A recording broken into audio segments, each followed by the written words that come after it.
Not again.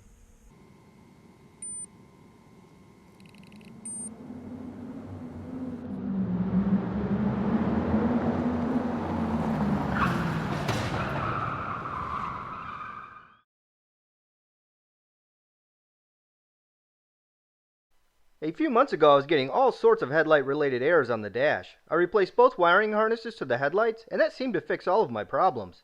Fast forward 3 months later, and all those errors are back, and this time the problem is caused by the rotting wires inside the headlight assemblies.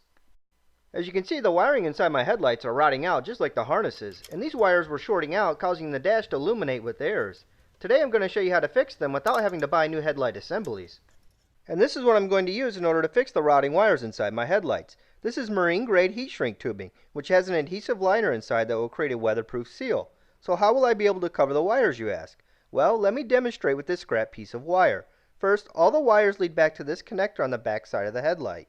What I will do is cut the wire in half, slide some heat shrink tubing over both halves of the wire, and then bond the tubing to the wires with a heat gun.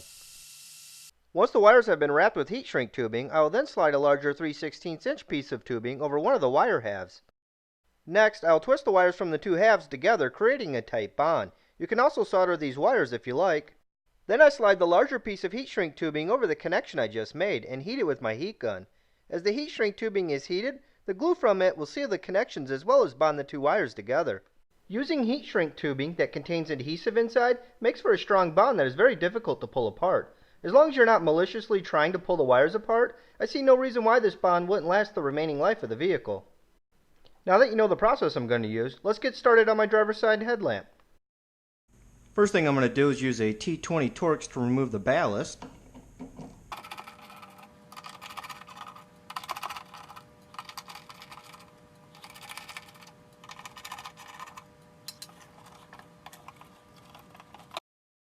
There is a small access hole located inside the headlamp where you can use your fingers to push the ballast out of its mounting location.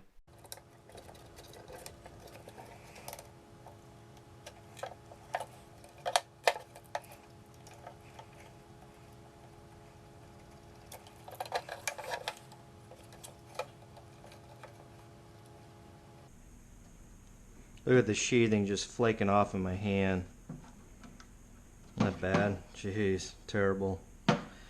What I'm doing here is disconnecting all the connectors to the different bulbs. I will then disconnect the ballast and remove it from the headlight assembly. The reason I'm doing all of this is the wires are tangled together and even zip tied in some areas. This makes it almost impossible to install the heat shrink tubing over top of them. We will need the wires to have a straight shot back to the main connector, otherwise the heat shrink tubing will be very difficult to install. I'll illustrate this more later in the video.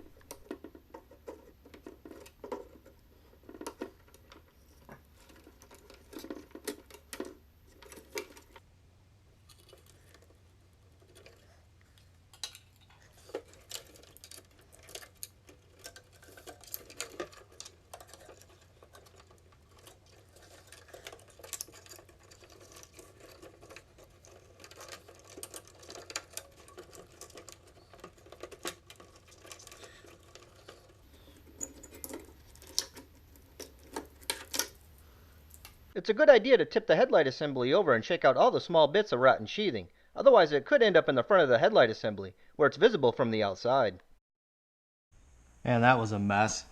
You could see all the sheathing that came off of the wires while I was messing with them.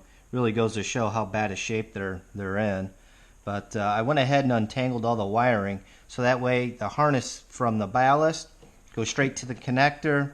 We got another harness here that goes straight to the connector. Another one. You want to get it like this so they're easy to work with. So that way we can just cut this in half, put on our heat shrink tubing on either side, and then bond them together. It'll be real easy that way once you get them all untangled. So let me go ahead and get started, and I'll show you how easy it is. The first thing I do is line up the shrink wrap tubing and cut it and the wire to length. I want the tubing to be about a ½ inch shorter than the wire to ensure we have enough bare wire to bond the connections together.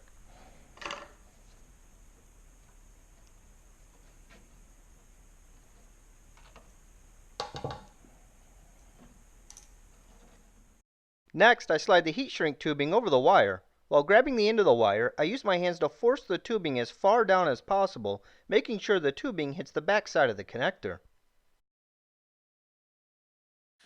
Once I'm happy with the position of the wire, I use my heat gun to bond the heat shrink tubing to the wire. I'm now ready to repeat these steps to the other side of the wire that I cut off. First, cut the heat shrink tubing about a ½ inch shorter than the wire and then bond it using a heat gun.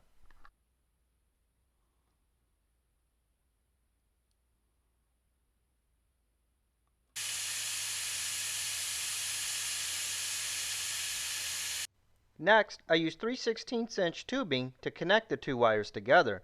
You'll want to make sure that there is enough tubing covering both sides of the wire to ensure the glue will make a good bond.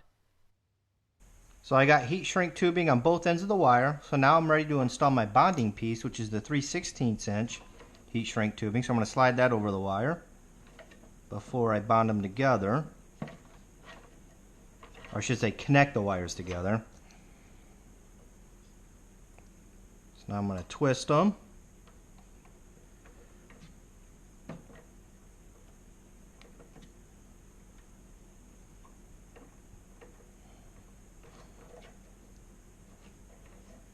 Pull them over to the end and then slide the final piece of heat shrink tubing and center it. There we go. It should look something like that. So now I'm ready to heat it up.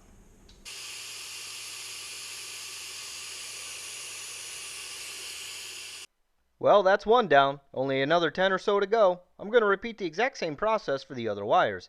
Here's a time-lapse video of the other ones I did.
Man, those wires are looking sexy. The harness that goes to the ballast is officially done.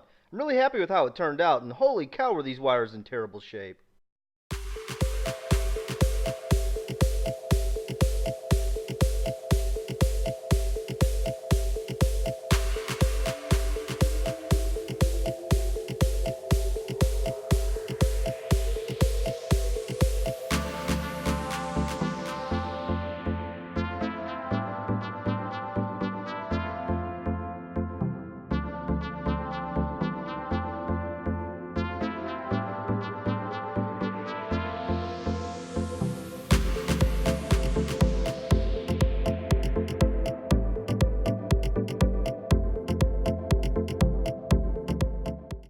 I'm officially done with the left side of the headlight, and so far it's turning out great. I'm now ready to start on the right side. The problem is, the wires that lead over to this side of the headlight are clipped in place, which make it almost impossible to cover all of the exposed areas of wire with heat shrink tubing. Instead of messing with these old nasty wires, I've decided to run new wires and connect them. You can fish the new wire in on the left side and pull it out on the right side, just like I have done here. During this process, I'd recommend you do one wire at a time. Here I'm using my multimeter and testing for continuity. Testing for continuity will make sure that I'm cutting the right wire that leads back to the connector. The last thing I want to do is cut the wrong one. Once I have identified the right wire, I cut it, making sure to leave behind at least 3 inches of original wire from the connector. Then it's just a matter of cutting the new wire to length, splicing it in, and covering the connection with heat shrink wrap.